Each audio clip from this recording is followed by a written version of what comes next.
الشيطان الرجيم وإلى مدين أخاهم شعيبا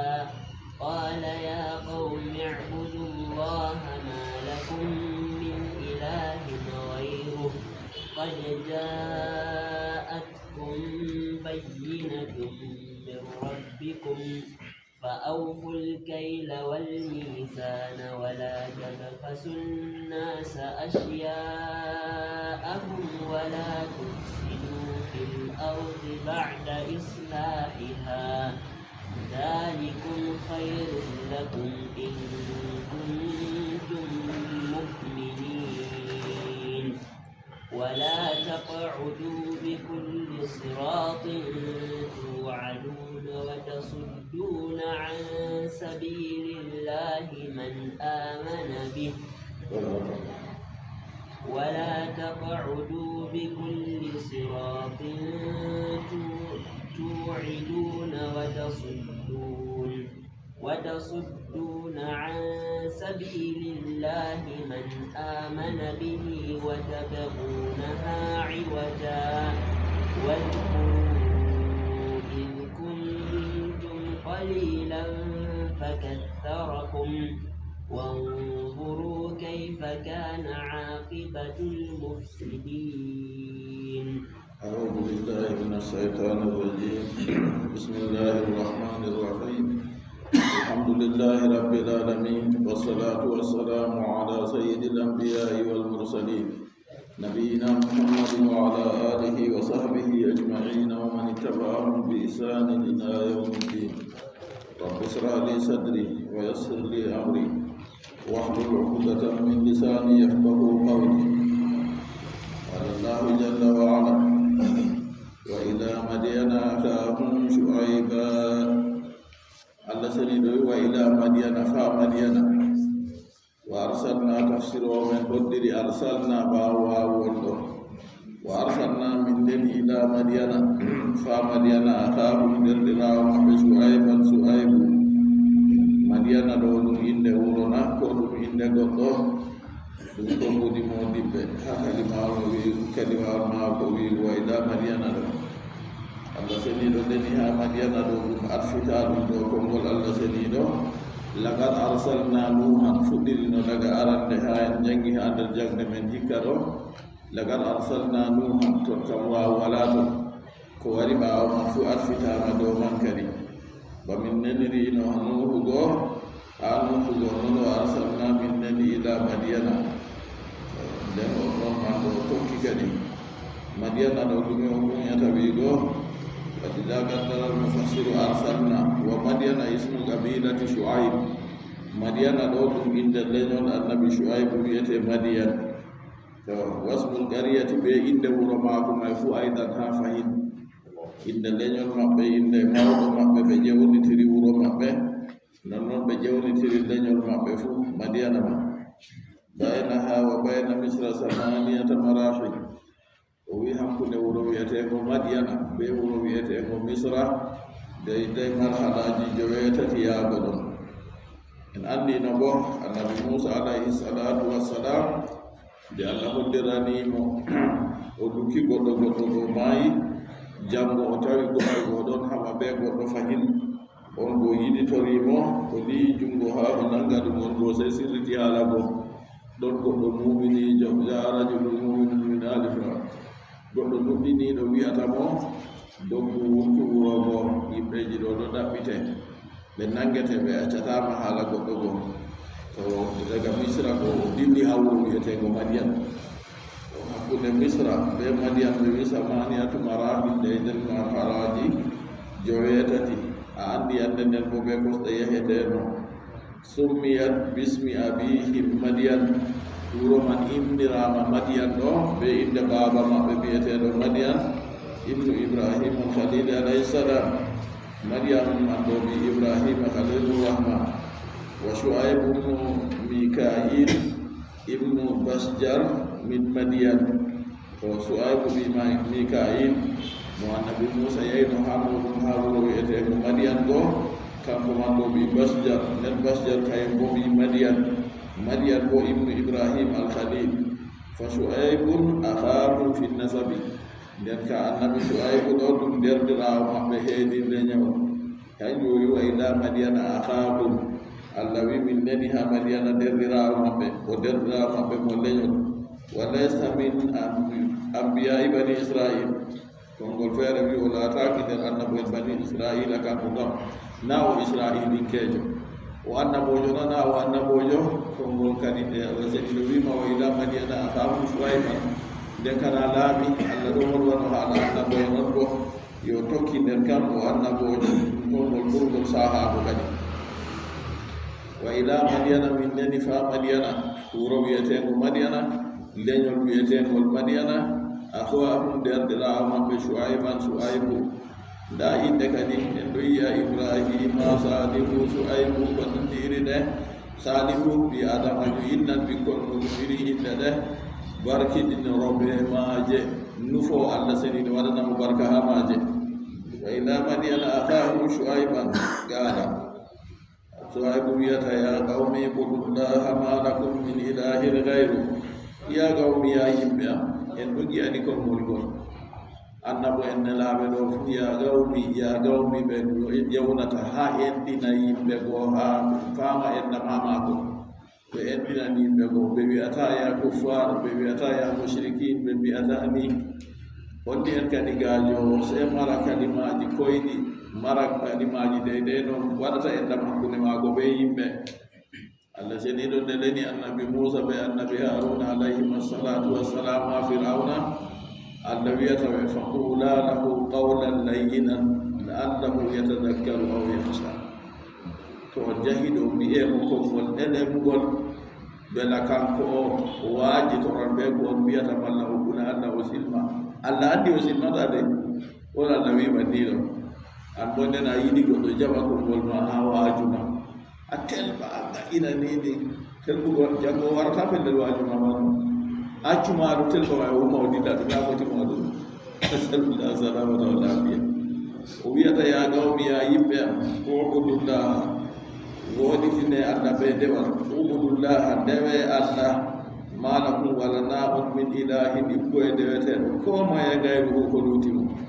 kana Allah rewatake to rewama dewal man jaɓatake gajja to rewama dewal man ngal nafata gajja atum bayyinatum haqiqa hujja warbuka warani on mojijatun hujja kamfinoha deydey hujja ka goɗɗo fotayi wargo waɗa hujja go ko luutino so ɗon man ɗo hujja wari kadi e mbiɗon man ɗo Shu'aybu ɗo o derdirawo maɓɓe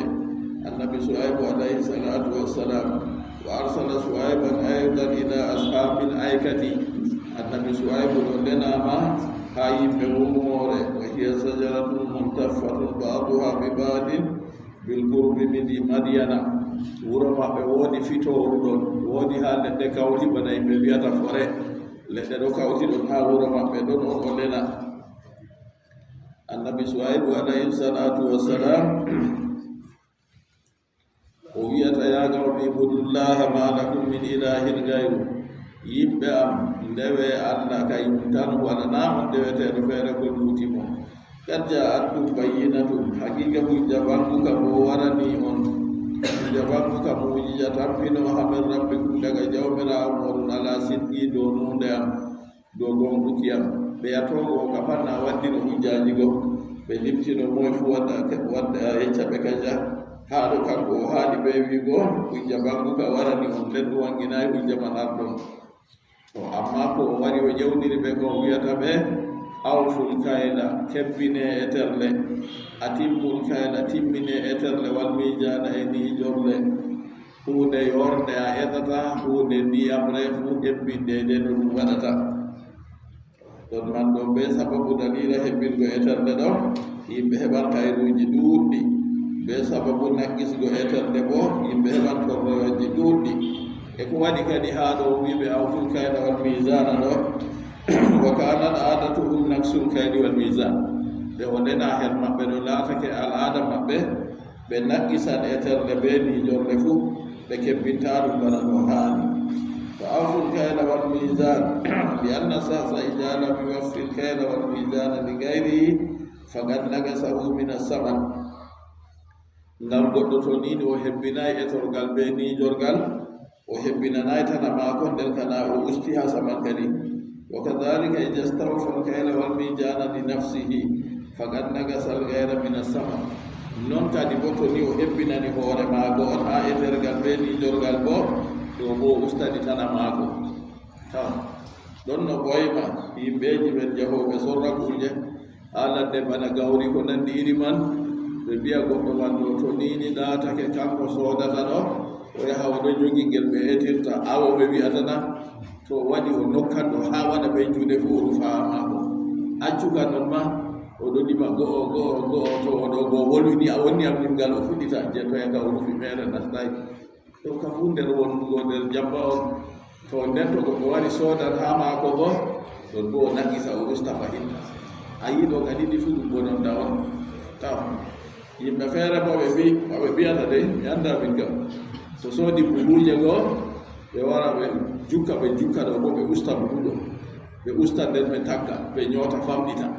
ɓe usta seeɗa ha ɓeeɗo buguure wonde feere wurta ɗon fu nder rikici nder jamba on woɗayi buguuje man ɗo to nini kiileteeno kam na buguure fu kiilo muɗum ni gaja to hanndi kadi wona dow non man ha ijinji goɗɗi fu ɓe mbihiri majum ɗo waɗa to ɓe taskiti ɓe daarini ɓe tawa woodi ko naqisata ɓeɗo usta seeɗa ɗo ka fu laawol kallugol ɗum waddanani yimɓe bononda ka yimɓe mbawata kanjum o wiyata ɓe awful kayla kebbine eterne atimmul kayla wal mijana wala tabhasu tan usunnasa ta ustane yimɓe asiya ambuuje maɓɓe wala tufsidu fil ardi tata bonnire lesdi bil kufri ɓe keferaku wal maasi e gedde ɓaawo nde allah leni nelaaɓe muɗum wari moƴƴini ndi ndigo keferaku ittiɗon gedde bo ittiɗon ta onon bo on lora kadi on gara on gadda gedde nden fayinta on wadda keferaku on wara on wonnira lendigo tata waɗe noon ɓaawo moƴƴinki ndi warada annahu gabla biisa basi suaybin naw ɗum joɗino daga yeeso annabi suaybu wonde naaka her maɓɓe kanu yafaluna almaasi kamɓe man ɗo ɓe laatake ɓe ɗon no kuwa gedde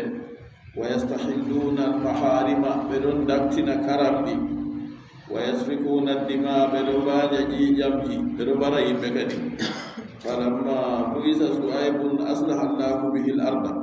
ɓaawo nde allah leni annabi suaybu kadi se allah moƴƴiniri lesdi be maako nde o waajiɓe ɓe acci huwugo kuuɗe goo yo kanjum kuuɗe maɓɓe kalluɗe goo kanjum allah seniɗo wi wala tufsidu fil ardi tata wonnira e lesdi bil kufri ɓe kefera ɗon maasi e gedde baada islahiha ɓaawo moƴƴinki lesdi goo bi basir rusuli ɓe ndenuki nelaaɓe wa hakaza kullu nabiyyin bu'isa ila qawmi banani kala annabojo mo lena her yimɓe muɗum fu o wari o tawi ɓe ɗo bononda ɗo o ƴewnanɓe ɓe acca bononda to gedde o ƴewnanɓe ɓe acca gedde ngam kanjum allah seniɗo leddi mona fakar o ƴewnanɓe wala no accina ɓe to ɗon man ɓe accan bo laaru wakkati annabijo muhammad sallallahu alayhi wa sallam lena her makka ɗo ɓe jeenan ɓe jaran bal ɓe ñaaman caɗɗi ɓe jammotiran mo ɓuri sen ɓe jaftan goɗɗo nden on ɗum wayi ɗum wari ɗum wooti ɗum itti ɗum fuu hannde kam haa nokkure a waɗirta misalu kam fuu haa nokkure o lenama noon haa diina hannde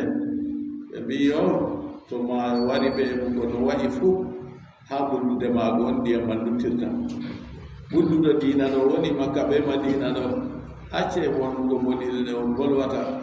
acce tokkitergo yimɓe ɓe sakkinta kujaare jososio pewal ɓe ɗo wala iri pewe ɗe ɓe pewayen ni wayne maayi wayne ɓe nangi ɗum waɗi rikici ɓe nangi ɗum ɓe wi wayne maayi hande man ni o huɓɓi wayne maayi ɓe nangi ɗum yande man ni damoɗo ardi juula andi ko ɓe ɗaɓitata ha junuba gedde maɓɓe ɗuuɗa yande jango ɓe jara bone oya o yaafe nani on tata bonne lesdi ɓaawo moƴƴinkindi zalikumul maskuru hayrul lakum ndaaduma toon moɗon inna ɗum bolwa ɗum ɗo hayrul lakum hanjum woni ko ɓurani on amma ɓe sardi dey in kuntum muminina toon laati on nuɗɗiniɓe na nuɗɗiniɗo kay on jaɓata mo nuɗɗini mo woodi imanaku ɗo kari man ko wajama jaɓata muridi ɗi iman to ni on laati on ɗon muyi imanaku kam fa badiru ilayhi jawɗe her majum kebbinane yimɓe e telle muɗum ta nakisaneɓe har lesdi nde woodi bo tata wonniɗendi ɓe gedde ɓe keferaku laate kadi jotta ka on yawɗanɓe heedi kuuɗe kayru fo to nini on laati on ɗuɗɗiniɓe kam ngam jaɓi imanaku kayum on nabdu wolwante kayum on jaɓata kuugal go hutinira ɓe magal yo nden allah seniɗo tokkini ɓe wigo wala taqudu bi kulli siratin tuidun wala taqudu tata jooɗe bi kulli siratin heedi kala ɗatal ɗariigin ɗatal ha kala laawol tuiduna nden on ɗon kaltana yimɓe tuhawifuna nnasa on ɗo kulnira yimɓe bi ahli siyabihim ɓe hoɓuki limse maɓɓe awil maxi minhum malla bo hoygo jomorgol ha maɓɓe tata baɗe non laatake no jamanuji ko saali ɓe wi ko ha meɗen ɗo en bolwino sike goɗɗo waɗu limsere wonde kuna ko moye mari sike goɗɗo wari ɓe limsere ɓe jaftan de jaftoɓe ɗon no ko roɗi gawri mum waddi fu jaftoɓe ɗon ɗo motordiri ɓe iri maɓɓe ɓe jaftan façoɓe fu ɗon ɗo allah seni faskuru ala allah siftore moƴƴe allah façoɓe ɗon no ha wuro ɗo andaɓe taw ɗo kato laatake leñol gotol hawri on bo na an on bolwanmi an kana allah renima woni mo ɓe wiyan ɗo jaɓo sasa amere ko nango motemo dalim mi tuturu dalim tuturu jaɓo sasa façoɓe na bana no a wiyata ni taw ɗon man ɗo torraji ko ɓe gaɗatno yimɓe ka ɓadaki non goɗɗo feere ɗon nder façoɓe man ɓe wi jaman man ardiɗo ha wuro ɗo ɗum danejo on ɗum nasarajo on balɗe tati ɓamako jawro on ɗo habda ha yoɓa seede lamba ɓe wiyatuna lampo ɗum salori te ɓe gecci mo o wi nasara may fotina baba maccuɗo mako na ha waddanamo seede fu waɗata jango waya o tawi baba o wi en ɗiɗɗum o eyi oɗo seeka yimɓe sojejo ha haɗamo nastugo o wi waɗata wala haɗugam nastugo kam o dastini ɓe soje dow nasara jaɓi ɗume haaje maako o wi balɗe tati baba waddanama seede ha yoɓa nden nden a wiya o yoɓata o wi nde o wi o yoɓata nda sugamaako na haɗina o wi o wara o yoɓa o wari o yoɓi baba nde wurtiri asiki ɗoka ko kalluɗo gondika to a mari ɗum a wi nafuma ko wari hande kam to yimɓe kalluɓe man waɗino ko fanti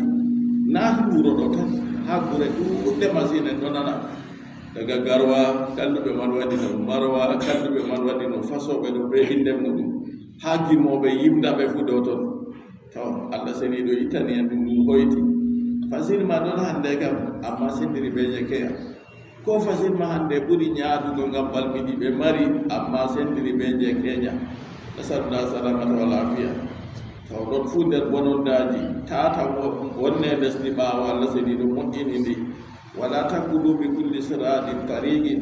tata jooɗe ha kala ɗatal tuiduna tawifuna nnasa on ɗo kulnira yimɓe bi ahdi siyabihim ɓe hoygo limse maɓɓe ceede maɓɓe fu na yi jottaga na limse tan ceede fu ɓe kosan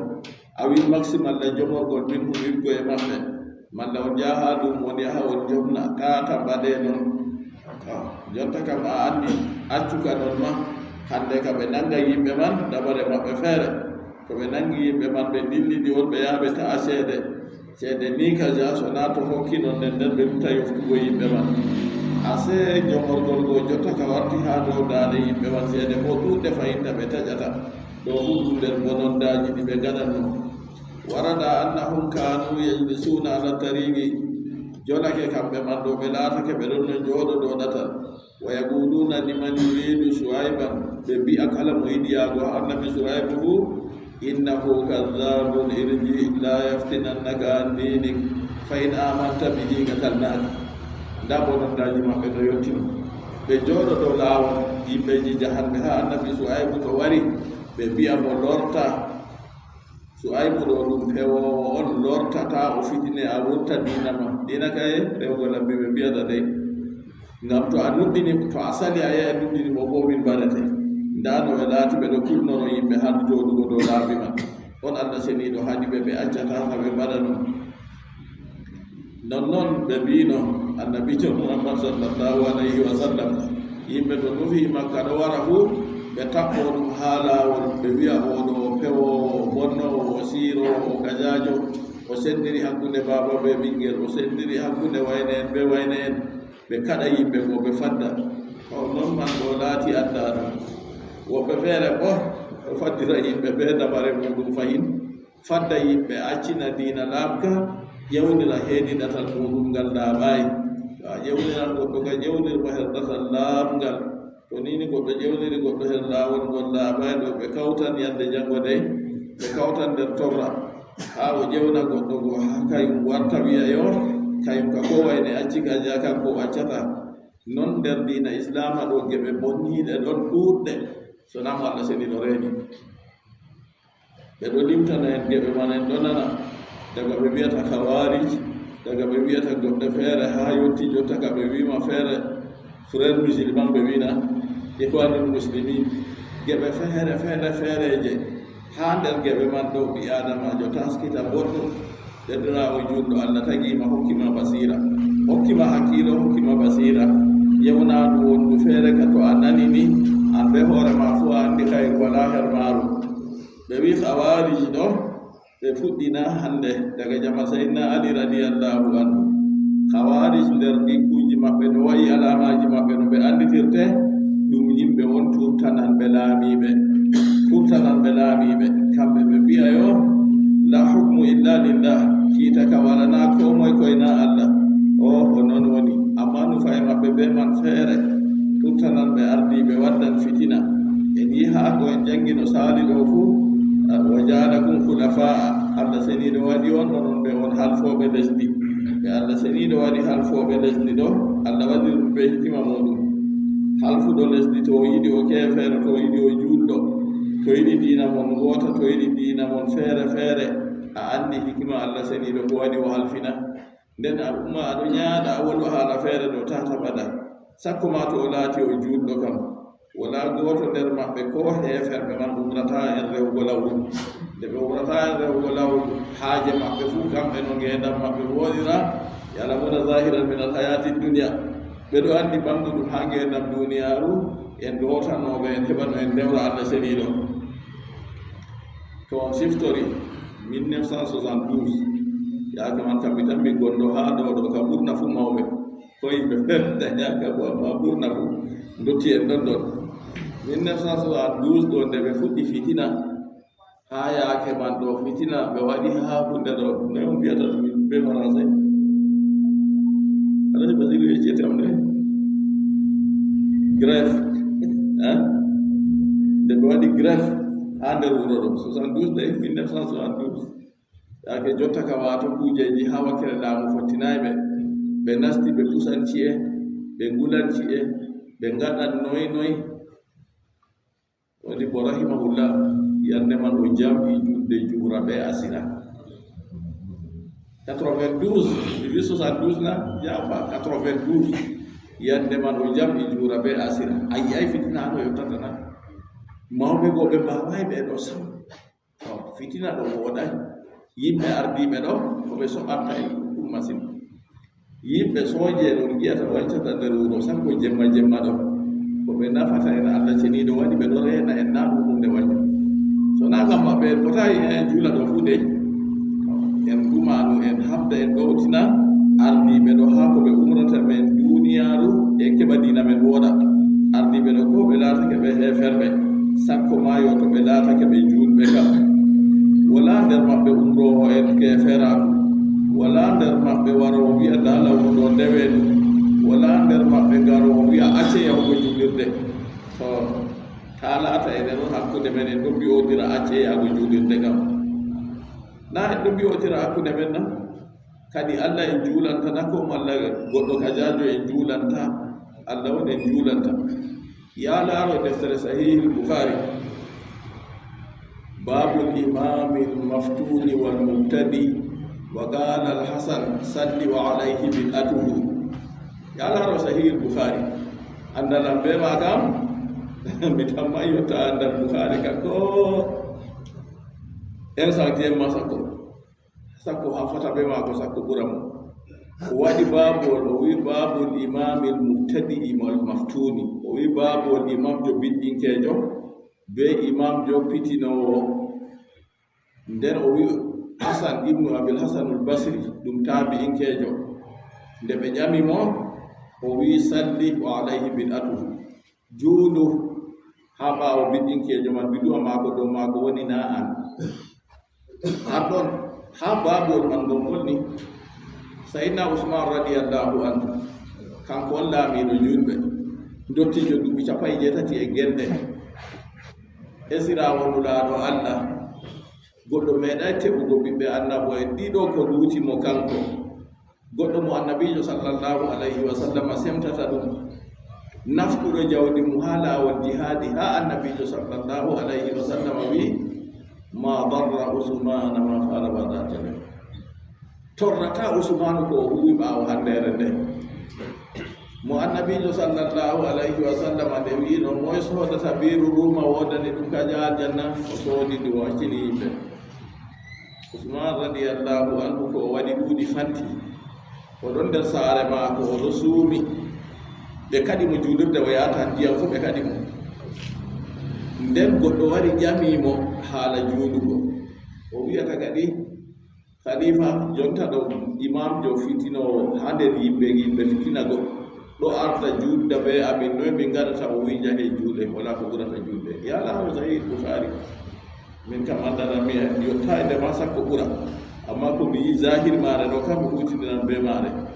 tata jooɗe haɗate on kulna yimɓe tata jooɗe ha radio socioji on boma on kulna yimɓe en acca yaago juulirde man juulirde ɗo waagi en waɗani useni modi bo moy ha nder islam meɗi wigo ko ngolngol en nume boɗɗum de modi bo moy ha nder islam meɗi wigo ko ngolngol fikra numo waygo irin banni ɗum yimɓe khawarij be ikwanul muslimin ya tokko alarta ko ngudi maɓɓe alarta kuuɗe maɓɓe ko ɓe ngudi ɓe laamiɓe maɓɓe kanjum ɗo ɗum handanayi marɗo imanaku ayna l imanu bil gadari ha nder darage imanaku joweego ɗo nuɗɗingo hoddirore ɗon e to ɗum woni tagu anda hunde ka fuu ɗo hoddirore allah yahatana tagu yiɗi ko sani fuu dede hoddirore allah ko hoddirɗo dow majum ɗum yahata allah ceniɗo wiyata wala takkudu bi kulli siradin tu'idun tata jooɗe ha kala ɗatal fuu on ɗo kulna yimɓe wata sudduna on padda tusrifuna on pillita yimɓe an sabilillahi accina ɗatal dinihi dina allah man amana bihi on mo nuɗɗini dina goo bitawa'udikum iyyahu bil gaddi be haltango on man be wargo to kanjum haltango on man be wargo goo ɓe jooɗoto dow laawol ha dede yimɓeji jarata ha noy wiyete ha suaybu alayhi salatu wassalam wa yaquluna liman yuridu suayban innahu kazzabun irji la yaftinannaka an dinik fa in amanta bihi qatalnaka ɓe mbiya mo yiɗi yaago ha nabi suaybu ɓe mbiya mo suaybu ɗo pewo mo ɗuuɗa fewrejo lorta tata o fitine a wurta acca dina ma to nini a yehi a nuɗɗini mo bonne kamin accatama min barete hey ta yimɓe wiya iri ko nandi iri man de jotta kam oɗo yaha pellel kaja moɗo juula pellel kaja kam ko kay bo biɗinkejo na goɗɗo feere bo wangina woodi mo lutti ɓe wiya biɗinke en ha meɗen na bolle goɗɗo huwata dey kuugal ma on sayidna ali radiyallahu anhu o wi tata hulu ko yimɓe mbi hulu kuugal ma an on hiisa laamu boɗɗum ko a huwata ɗo kam yaadi ɓe sunnana yaaday to accu ko yimɓe mbiyata allah renema ɓe konguɗi yimɓe ka to ɓe ɗum mbiyanama kandu ɗum mata faalu to a gonɗuɗo an a anda ko ɓe mbiyata ɗo an kam ɗum hayru on dow ma ngam ñalomare dargal imma ɓe koosa boɗɗi yimɓe man ɓe dokkite malla ɓe ho'a kalludima ɓe dokkita ɓe an kana a weli to mbiya adamajo no wayi fo ta jaɓu an ka wonugo kalluka tata huɗu tata lafu tata wolu hunde nde a waɗamu wala taqul ma laysa laka bihi ilmun wala takfu ma laysa laka bihi ilmun allah ceniɗo wi tata jooɗe dow laawol on no fadda yimɓe wata an sabilillahi accina lawol Allah man amana bihi on mo nuɗɗini dina Allah go bi tawaqqudikum iyyahu bil gaddi be haltanago on man be wargo watabgunaha tadbuna tariqa on ɗaɓɓito ɗatal go mo iwajan leligal mo wajjatan leligal nada ɗum enen ka hande to hakkila en ɗo ɗaɓɓita ngal leligal man kay ko hakkili fu kalimaji goɗɗi ɗi kam tagu andi jam hakkilo koɗo wi bo hakkilo mako on famɗi la yajrimannakum sana'anu qawmin ala alla ta'dilu tata wañugo yimɓe kanjum ɗo efta on dey warta on adilta sey goɗɗo mara adilaku bo tokkago gonga ko o yiɗi ko o wañi tokkago gonga ha sirri be bangu ɗum fu tokkago gonga ha dina mako ha yaake mako fu addi derdirawo junɗo hakkunde ma be nafsuma addi derdirawo junɗo hakkunde ma be jawmirawo maru adilaku addi derdirawo junɗo hakkunde ma be yimɓe fufu tata laato tagu heɓi to heɓi occasion to ɗo yiyaba yimɓe yiɗa jaɓanan ɗum wolwa kalimaji kalluɗi kalimaji may to tagu wolwi ɗo wadde hujjale derdiraɓe julɓe ndaare deftere sarbu arkanil iman hoose deftere sarbu arkanil iman jange ndaare ha maare ha on yiya yimɓe sunna no wayi e yimɓe kawariji no wayi e yimɓe ɗateji feere fuu no wayi no ɓe mbadan no ɓe ardiɓe maɓɓe kanjum ni heɗani goɗɗo jangde nafan to goɗɗo hutinirtana man ilmu illa al amalu bihi al imamu al-bukhari rahimahullah o wi andal kam wala koyna hutinirgo be magal nden o wi nder hutinirgo be magal taalimuhu man la yalam andinki andal man mo anda anderɗirawo junɗo to woodi ko a andi ɗo tokka gonga hutinir be majum ta to kugiraɗe naftuma andin yimɓe bo gonga kamɓe bo Allah senino riska ɓe tokkaɗo ɗum ɓen molwino sike haala ko waɗi ma goɗɗo jangata sam kam ngam o itta majjere dow hoore mako arande kam o heɓa o rewra Allah ndewal lamgal anniya mako bo o itta majjere ha yimɓe fuu to yimɓe fuu ɗo nayi waɗata hikima Allah senino doggiray non amma kanko ko anniya mako wonano anniya mako o janga ɗo o mara andal ngam dina islama lumta to andal ɗo wala dina islama lumtata hande ko wonade ɗo sendiri kadi ser ɓi adamajo toro Allah senino waɗa mo ɗo laawol laamgol o ƴewnira yimɓe her maagol handere nde ko a wari a wiya ƴewnira yimɓe fuu yimɓe jaaɓete wala sego sam yaharude yimɓeji sorrata kuje leɗɗe ɗo haɓe darata yerde jumaare on ɗon ɓe kasata ha dow laawol ɗon nda lekki ka jaahi a wara yiya yimɓe no taarirta ɓe wurta julirde wara ɗo taarira goɗɗo feere soodan talkuruna ɗumena nda yaaru ɗum to ko ha tummerena ndeyerena wala ko ɓe soodata jonte julirde ɓe gurti dey nasarɗa salamata wal afiya waskuru is kuntum qalilan ciftore is kuntum qalilan wakkati on laatino on famarɓe fakassarakum Allah ɗuɗɗini on annabi Shu'aibu alayhi salatu wassalam kañ ɗo waajoɓe dey fakassarakum ay fa zada adadakum wa quwwatakum on famarɓe no Allah ɓesdinimgal mon on ɗuuɗi on tappuɓe no Allah waɗi on cembinɓe fakanu agniya aduya ajawi adadin kasirin ɓe ɗatake kamɓe ɓe jaynitiɓe ɓe cembinɓe ɓe jam'endingal bo ɗuuɗngal bi wujudi Shu'aibin baynahum be wodede annabi Shu'aibu hakkunde maɓɓe walidha lamma farra Musa hariban min fir'auna ayi wuro Madiyana go nde ko mari sembe banani kanjum waɗi wakkati annabi Musa alayhi salatu wassalam ko ngayake man o lenaka no go nde o doggi daga fir'auna ha wuro Misra nazala inda Shu'aibin o jippoy ha annabi Shu'aibu go fatam'anahu wa amina rawa annabi Shu'aibu de'iti mo holɗini ɗeƴƴuru maago o wimo la tahaf najawta min alqawmi zalimin bani sige tata hul a hisi yimɓe toñiɓe daarule yimɓeji mbiyanɓe o marɓe duniyaru ha timmidi daga fuude ha muude ɓe nayo o limta firawna nder maɓɓe toye fuude ha muude man kadi hakkunde Misra ɓe Madiyana mar ala jeenaɗi ɗo ɗon firawna wala ɓawde dow maago ase margo daga fuude ha muude kam kay accuka nder rawo juɗɗo accan Allah seniɗo on mari non kam yo kanjum man ɗo nde Allah seniɗo waɗi ɓe ɓe ɗuuɗi ɓe mari jawɗe ɓe mari sembe dimgal maɓɓe ɗuuɗi goo ɗon na annabi Musa kadi nde doggo e Fir'auna ngam dalila goɗɗo giftinkeejo mo mbarino o dilli ha Madiyana ɗon ni o yehi ha annabi Su'aybu se o heɓi kislam ɗon o laati o gaynaako maako annabi Su'aybu teeni mo ɓiyum ha ɗon be sarɗi o durana ɗum duuɓi 9 teeni mo ɓiɗɗo ñamnan mo ha duuɓi 9 amma o wimo fayin atmamta asaran fa min indik to a timmini duuɓi 10 o yo ɗo bo harma kadi yo nden ɗon man ɗo laatake ase ha daydey sarɗiji maɓɓe ɗi ɓe ngadi warmi teene a ñaman a yaran amma laata a suka am ha duuɓi ni gacce wala ngam to hunde warde a yiɓe noon annabi Su'aybu waɗata ɗum annabi Musa kayum on lattoto annabojo kayum bo waɗatano ɗum to waskuru siftore is kuntum qalilan wakkati on laati on famarɓe fakassarakum jawmirawo ɗuɗɗini on wanjuru ndaare kayfa kana aqibatul mufsidin yaake noy on wattan bonnitiɓe ha lesdi laati gablakum yeeso on bitakdibihim ɓe fewnuki maɓɓe rusulahum ulaaɓe maɓɓe ay akhira amrihim laare ragare fi maɓɓe le min alhalaki goye halakuye nda ɓe ɗo ɓe ɓuri ɓadago her maɓɓe go yimɓe annabi Luuɗu go o wolwino gissa maɓɓe nden gissa ɗo tokkama go ɓe yi ragare no ɓe kalkira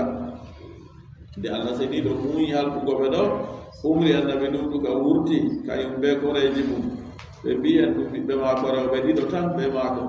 ɓe wurti wuro go ɓe dilli Allah waɗi malaikajo Jibril wari ɓamtiɓe ɗum lesdi go se nde dilli ha dow wayɗiti hippi tokkini ɗum ɓe ka e gulɗe fahinta ɓe natti o ɗiɓɓo amen rahimahullah o wi to a yehi ha nokkure maɓɓe man jiha wuro maɓɓe man woni ɗo jonta fu a tawa leddi be ndiyam fu ɗo walwi nokkure man ɗo sañƴi wartinaba wonno a anda Allah sendino waɗi ɗum ha yimɓe taskitoro be majum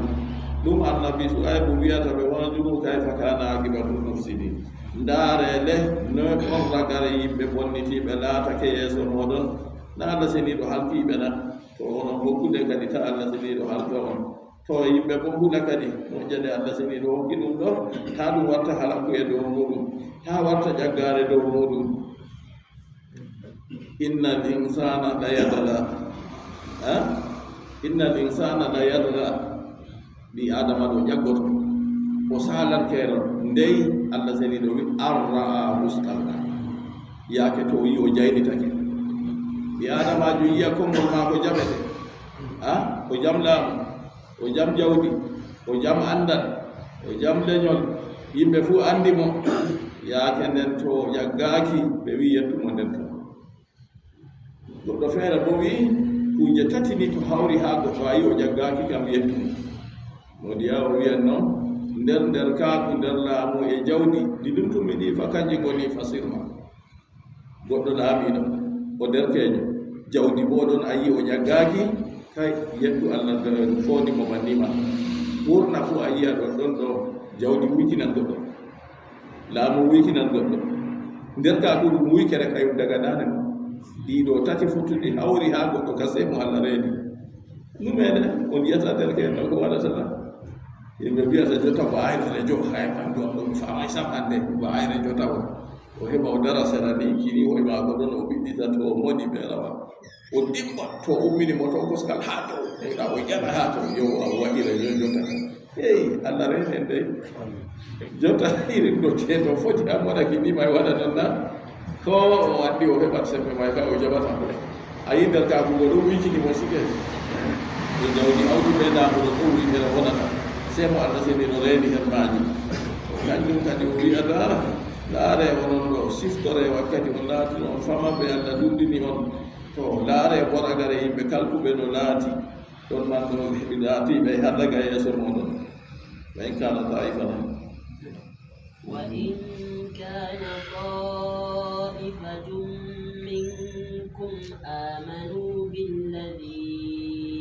أرسلت به وطائفة لم يؤمنوا فاصبروا حتى يحكم الله بيننا وهو خير الحاكمين. en mbino ndaako Allah seniɗo wi fakassarakum Allah ɗuɗɗini on hokki on sembe hokki on jawdi to ha on man holli en deydey juuɗugo maɓɓe man ɓe hokkugo maɓɓe jawdi ɓe sembe ɗo annabi Musa alayhi salatu wassalam nde doggino dilli jippoy ha annabi Su'aybu ha wuro wiyetego Madiyana go ɗum leñol maɓɓe fu inde muɗum Madiyana ha ɗon kadi o heɓi hoolare ɗum o de'iti ɗon oɗo de'itinimo annabi Su'aybu de'itini ɓernde maako o heɓi hoolare holɗinimo har ɗon Allah seniɗo wolwi ha man ha Su'aybu annabi Su'aybu ko jaabimo qala la takhaf najawta min al-qawmi zalimin tata hul a hisi yibgo yimɓe toñoɓe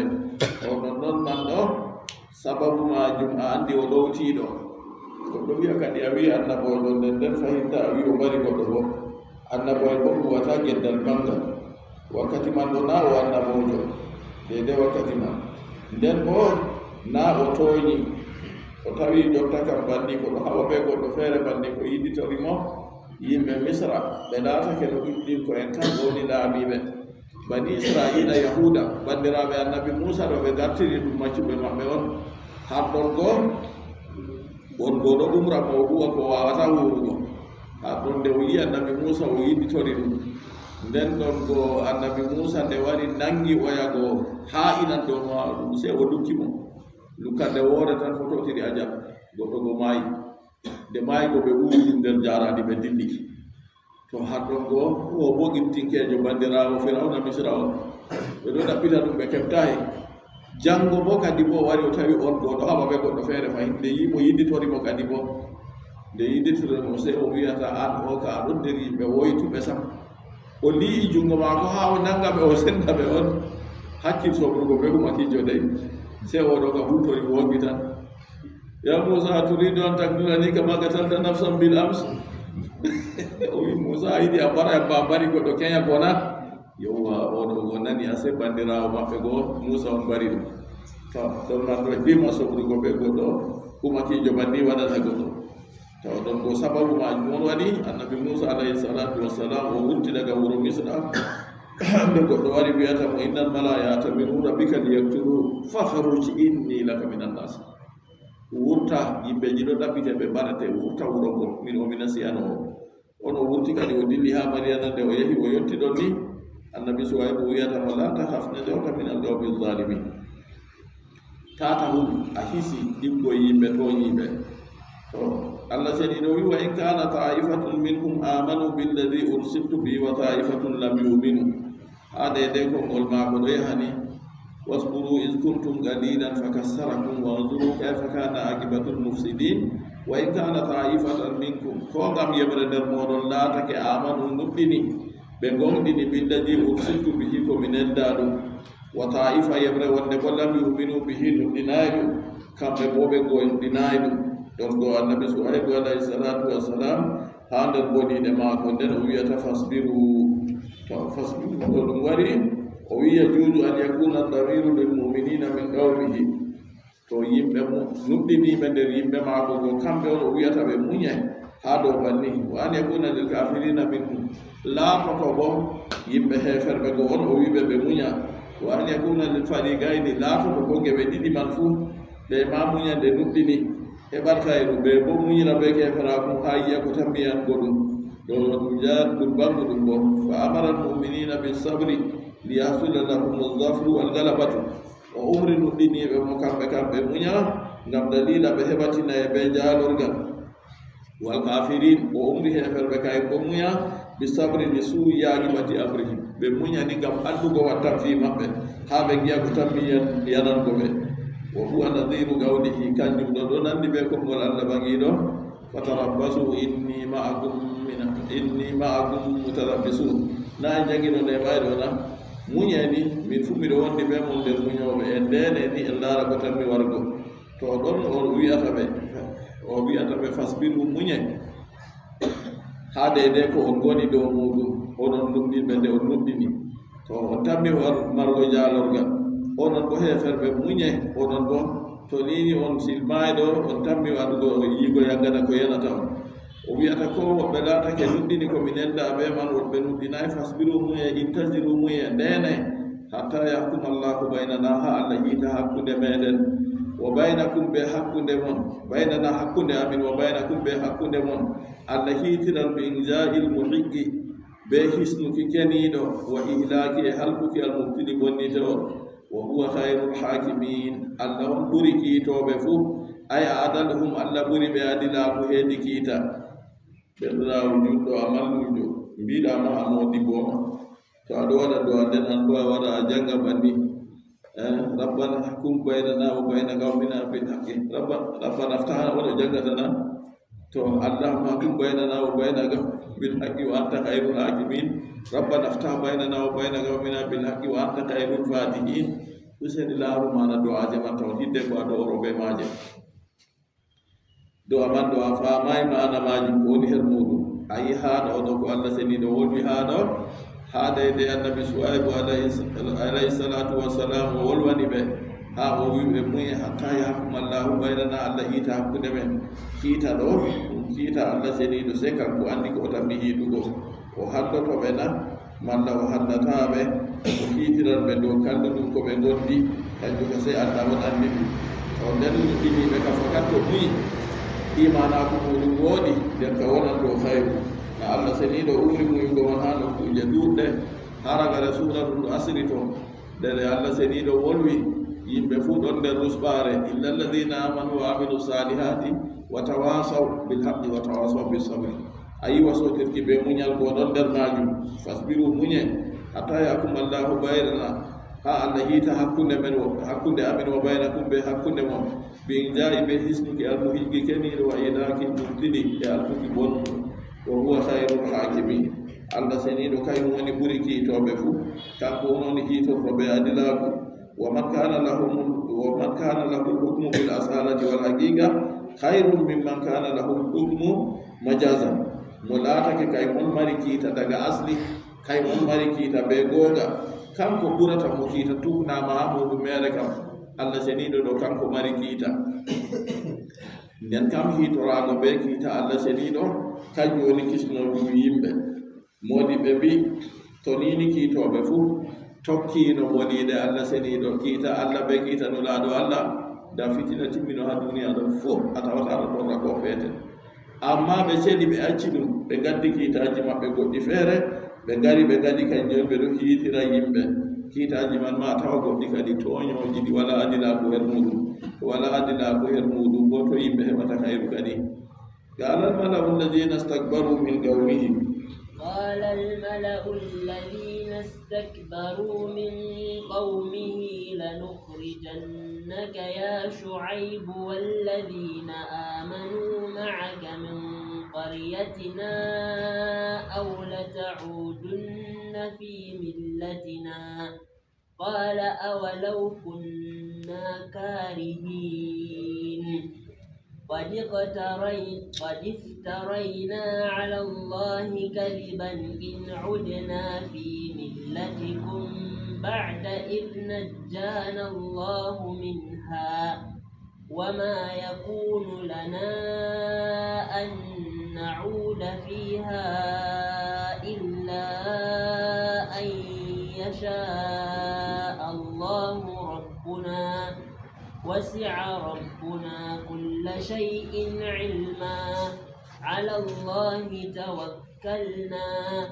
ربنا افتح بيننا وبين قومنا بالحق وأنت خير الفاتحين. قال الله جل وعلا قال الملأ الذين استكبروا من قومه الملأ جماعة الذين استكبروا للمونتين من قوم يبقين بما قالوا ملأ يبكيو بجته حتى أيب كم بمن يجو بني بهوان جته ما نندو فهيدا هاكو دمبه هازم بمبه بلا تك كم بوني دورو بدبريجو أبوه ناميدو كم بوني فيستو بقواربا كم بوني هبو بقو فيستافو كم بوني درمبه بلا الله كدي kayu may wona do gonga dabare mudum wona gonga se data ko ha der mabbe bonon daji do wona duudi masin be ngara be dawra hunde ko handai ko ngaba do dawra badeji boddi bo an ka ta atawe der dawra be dabareji kalludi ngam dabare kandu ɗum ɗo ɗum ɓuuɓan torram ɓuuɓan kala yimɓe fuu o yeccino en haala almalaw ɗo kamɓe woni kewɓe gite ha kewɓe ɓe non ɓernde fuu to a yiiɓe ni gite ma ɗo teddinanɓe ha haya maɓɓe fuu ɓe tedduɓe istakbaru mawnitiɓe min ɗo min ɗo yimɓe maako anil imani ha yimɓe annabi suaybu ɓe mawniti sali ɗumɗinki ɓe jaabimo ɓe mbiyatamo lanukhrijannaka ya suaybu walladina amanu maaka o yewninoɓe kamɓe ka ta nakkise e terle moɗon to ta nakkise nijorle moɗon kuwe kuuɗe moɗon fuu ɗo adi laaku ta jooɗe ha laawol on fadda yimɓe on fuu a kalluɗum kanjum man ɗo ta ɗaɓɓite laawol bo lenigol tokke laawol boosigol siftoremo e allah seniɗo nde o ɗuɗɗini on ɓaawo on famarɓe no ndaare moragare yimɓe ɓe halka yimɓe annabi ɗuɗɗuɗo on kamɓe on halkane ɓay sam ɓaawo moɗon ɗo ngam dalila ɓe laati ɓe yeddi allah ta gedde allah sakko maayo onon bo on kalke o waaji ɓe ko wiyata kadi nda woɓɓe on kam ɗuɗɗini woɓɓe bo ɗuɗɗinayi amma muñeni ha en ndaara ko allah seniɗo tan mi yiitaago donc kam jotta ka sey yimɓe mawnitiiɓe go ɓerni kadi mawnitiiɗo ɗo yiɗa waaɓe go sam mawnitiiɗo no wayi to o yiɗi o jam anndal to o yiɗi o wala anndal to haa hefta o mawnitiiɗo ɗo o jaɓata dabare goɗɗo fof te dabare maako tan en mbino yimɓe ɓe wino jawtaliu wino yimɓe no seɗɗa geɓe tati ɗiɗo gorko timmuɗo reeta gorko ɓe laacayi tawa jotta kam laacayi ɗo ɗon haala ɗon to gorko timmuɗo kam ɓe mbi o woodi hakkiilo ɗaɗgo nden bo ko o huwata pat o sarwitan yimɓe min ɓe ma noon en mbayina reeta goɗɗo bo won hakkiilo ɗaɗgo amma o sarwitata ko bo o sarwitan hakkiilo wooda amma to hakkiilay ka e goɗo ɗo ka yimɓe man ɗuuɗan seɗɗa mo laacay ko hakkiilo wooda sarwitata fotaya dawriɗonamo sam se ko o dawri ɗo o waɗata to ɓen go mamunitiiɓe go ndaaɓe ɓe mbiyata kamɓe man ko annabi suwayb wolwi ɗo ɗum fuu majum nastay noppi maɓɓe ma sakko yotta ɓernde ɓe jaɓa ɓe paalay ɗum ɓe sakkini ɗum gaɗa ɓe alallajina stakbaru ɓen mawnitiiɓe go sey ɓe mbiyata min gawmigo yimɓe maako ɓe mawnitiri ɗume anil imani ɓe accini ɗum ɗinkimo ɓe mbimo lan nukhrijannaka ya suaybu walladina amanu ɗo on kamɓe ka ko ɓe jaaborimo na ɓe jaabi ɓe nuɗɗinan dey ɓe wi lan nukhrijannaka wallahi min gurtinte ya suaybu an suaybu ɓe gurtinan mo toy ha wuro maɓɓe walladina amanu ɓe ɓen nuɗɗinɓe maaka gonduɓe e ma min soɓɗo on on fuu min gurtina on min gariyatina ibgo e wuro amin ɓe waɗima bana kanko kana wuro maako sam awlata udunna fi millatina malla to on gurtata wuro amin bo to nden ka on lortoto ha diina amin kadi on lorta ha diina amin en kawta dow maaka fi millatina dottijo rahimahullah o wiha al'ada biyata diina ka hega juulatake ɗon fi millatina e diina amin